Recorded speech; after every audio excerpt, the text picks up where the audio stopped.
Hello, welcome everybody to another pre-modern video. We're going to be playing in the Magic Online Society Championships, and I will be running this deck list that you see in front of you. This is actually not exactly what I would run, but we submitted this deck list like a month ago or maybe more at this point, and since then I have tested the deck some more. And I think that I would want to be on like a little bit of a higher count of opts/impulses. So that is one of the changes that I would make.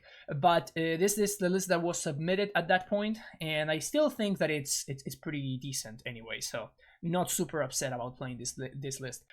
So we have, you know, our Dreadnoughts, Vision Charms, and Stifle. So obviously this is going to be the combo that we're trying to enable. And we are splashing white for Meddling Mage mostly, though to a lesser extent Swords to Plowshares. We also have, as usual, a bunch of cantrips, opts, portents, impulses as a way to find our pieces, and then some counter magic to buy time / protect our 12/12 so we can win on 2 attacks. That is your counter spells, your dazes, and your foils.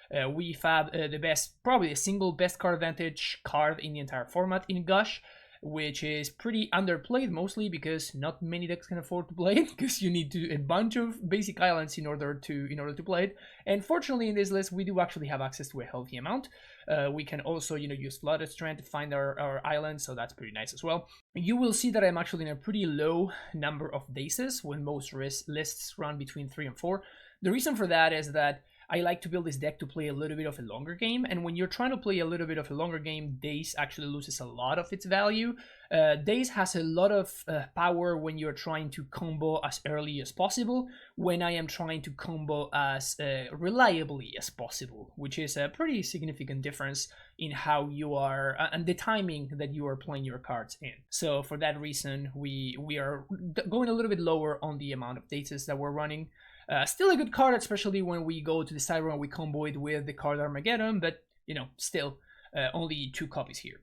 We have a space for a couple of one-offs, which is we're going to be playing one Sabos Web, which is a fantastic card right now in the format. Lines up very well against a bunch of decks, including some of the best decks in the red-green Terravore deck, and then blue-white Control as well. Web lines up very well against.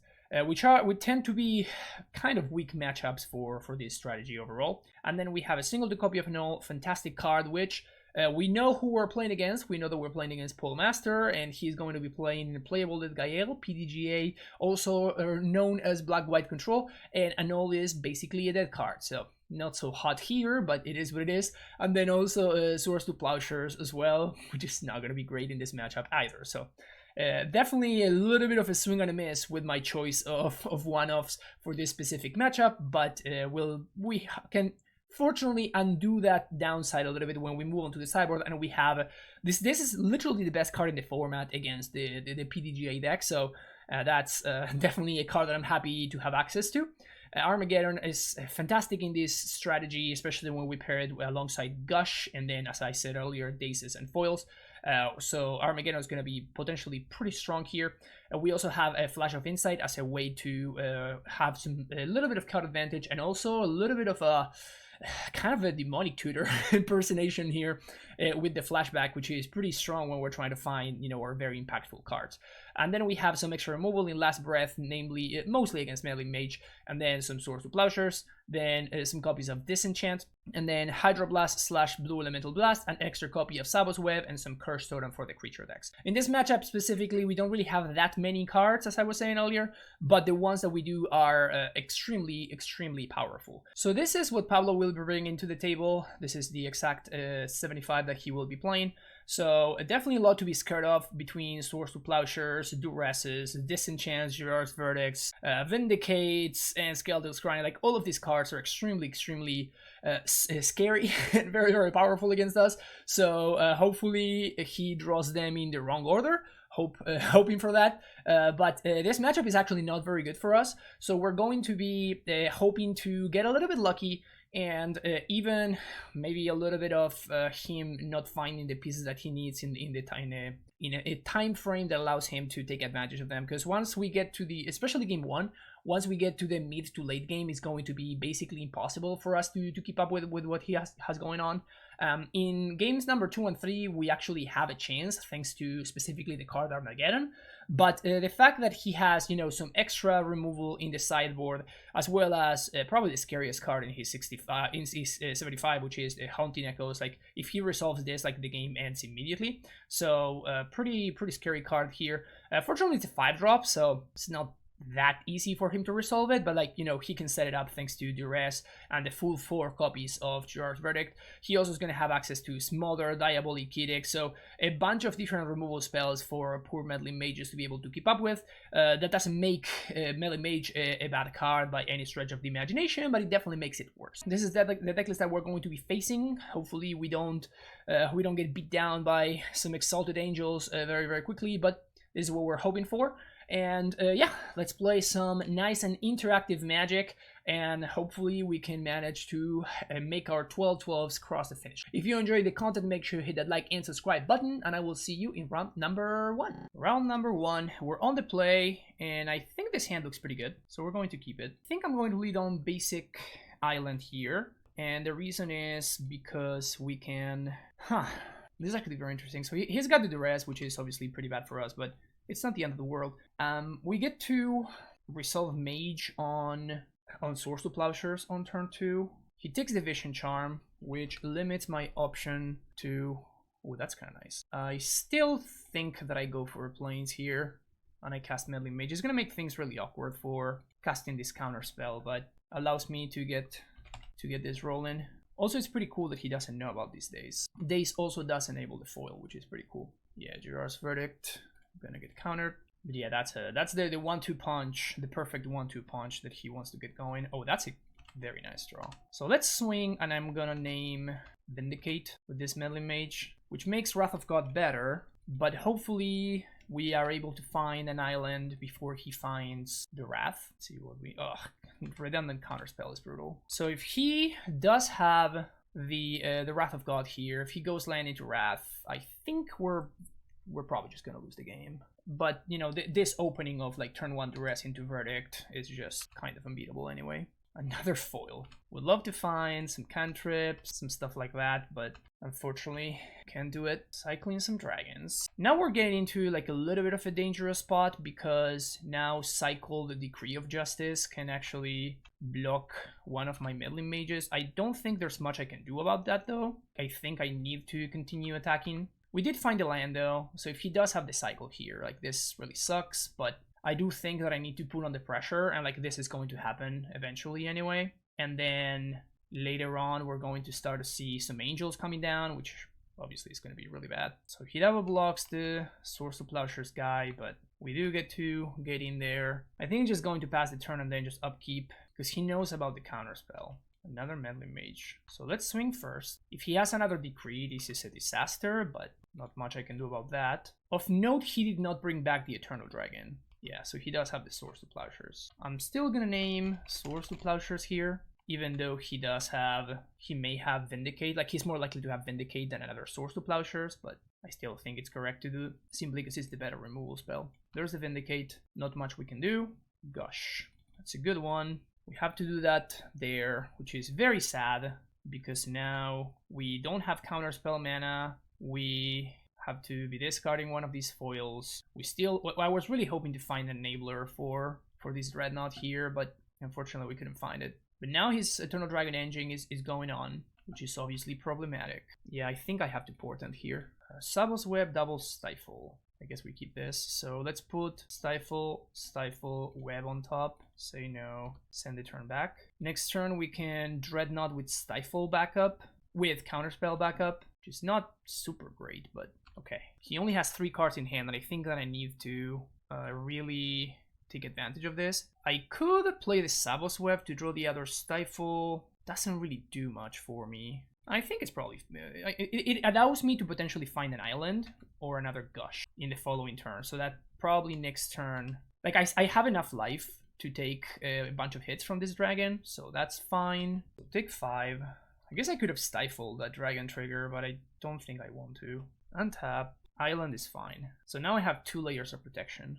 But I do have to kind of YOLO here a little bit, unfortunately. He goes for the dragon. Huh. I think I just counter this. This allows me to kill him on a single attack. Then he Swords to Plowshares and I foil. And now he needs to have exactly another removal spell. Vindicate. Ugh, brutal. Maybe I should have just let that resolve. Yeah, I think I may have gone a little bit hasty there. I should have just let that dragon resolve. So we're gonna foil the dragon to buy 1 turn, but I don't think I have draws here. Like Swords to Plowshares, I guess. Because now I'm just dying to this Eternal Dragon. Yeah, maybe I had to let the dragon resolve. I was not playing around him having... I should have played around him having 2 removal spells. That's on me. I messed that up. Although I guess if that puts me in a situation where if he finds 1 more removal spell, I die anyway, so... Alright, let's go on to the next game. So I think we want to cut Swords to Plowshares, Annul, and the Sabos Web for these 3 cards. And none of my other cards really do anything at all. So I think we go for this. But yeah, I could have won that game 1. I don't think it was impossible for me to do that. I think that I was probably pretty likely to win if I don't counter the Eternal Dragon. But it's one of those situations where I kind of feel like I'm damned if I do, damned if I don't. So I don't know how it actually plays out. I still think that it's very interesting to try to navigate a situation like that. Maybe. The thing is, I still only have enough for 2 answers anyway, due to my mana situation because of the basic islands, of the basic planes. This hand doesn't do anything. I'm gonna ship that. This one's pretty decent, so we keep this, and I think I'm gonna bottom the Dreadnought. We don't need that yet. Maybe I should have bottomed the Armageddon, actually. We'd love to draw a white source. He's got the duress. There's also an argument there for going on the draw, which I think is pretty interesting. He did take the Gush. Interesting. Pitch these 2. And the turn back. Stifle is interesting. I think I may just flashback this Flash of Insight. I guess there's no need for me to do that. We're definitely going to hold on to that island. We don't need to play it just yet. There's the dragon. Definitely interested in finding some cantrips here. Second Geddon. Yuck. Send the turn back. Morph. I guess I'm gonna have to Armageddon now just so I don't die to this. So we're going to flash this back and be really sad about it. So bad. This is so bad. This is just not really a good deal for me. This is not a good deal at all, but I'm just going to die to this Morph otherwise. So I think I need to just fire that off. Yeah, this is not working out well. This is not going well for the good guys. Now he's actually the first one to make a land drop, so this Armageddon did not really do that much for me. I'm still pretty far away from comboing. No Gushes in sight. Still dying to this Morph. Ugh. Ugh. I hate Impulse. Yeah, I don't think we can win anymore. I don't have answers to this. Perfect. If he has a land, I'm going to concede, because like at this point, yeah, I cannot raise this anymore. Maybe he won't flip it, I guess. I don't know. Seems crazy for him not to. Yep. I don't think I can raise this anymore because I still need the Dreadnought and I still need the land. So yeah, this was very anticlimactic. I mean, my hand was just too awkward. Like it just never added up to anything at all. And like this quick Exalted Angel kind of destroyed me. But yeah, I mean, we had a plan, but the plan was, you know, duress, Gerard's Verdict. Like this is what these cards are trying to do, and this is why this matchup is so bad. Like our game plan post Cyborg is sound. Like it's a solid strategy, but you know, he has an easier time disrupting us than we have disrupting them, which is why this matchup is just so problematic. There's an argument for like putting some amount of like leaving some amount of Swords to Plowshares in the sideboard, but like it's so awkward when that's the very first thing that I want to name off of Meddling Mage. But also they have so many removal spells. Like, yeah, this matchup is just pretty awful for her. And there you go. Pretty short match overall. I think that mistake on game number 1 ended up costing me way more than it should. And we also saw, you know, the problem with this, right? Like the problem with running Impulse, even though it is pretty great at finding Armageddon, it's pretty bad post Armageddon if you don't have specifically the combination of Gush plus Geddon, right? And we saw how Pablo was very, very smart when he had the option to duress either the Gush or the Armageddon. I would imagine that a bunch of players, like a pretty significant amount of players, would just go ahead and take the Armageddon in that instance and like be too scared from it or whatever, because it's it's the card that black-white cannot beat or whatever. But Pablo, instead of doing that, what he did is he took the Gush, and then he put me in a situation where it was just not very profitable for me to Armageddon, and he was able to navigate to a situation where he forced me to cast the card in a situation where it was not super advantageous for me. It was more of a desperation Geddon than a pull ahead Geddon, and then he was able to take advantage of that masterfully. So very impressive play by Pablo there. It was one of those things that, that's why the black-white deck, those are the edges that the black-white deck can get, and those are the edges that a lot of people will leave on the table. But when you have a great player like Pablo, you really see why I think the black-white deck is so powerful. But yeah, that's going to be it. That was a pretty short one because this is a single elimination tournament. But yeah, best of luck to Pablo, and hope he takes black-white all the way.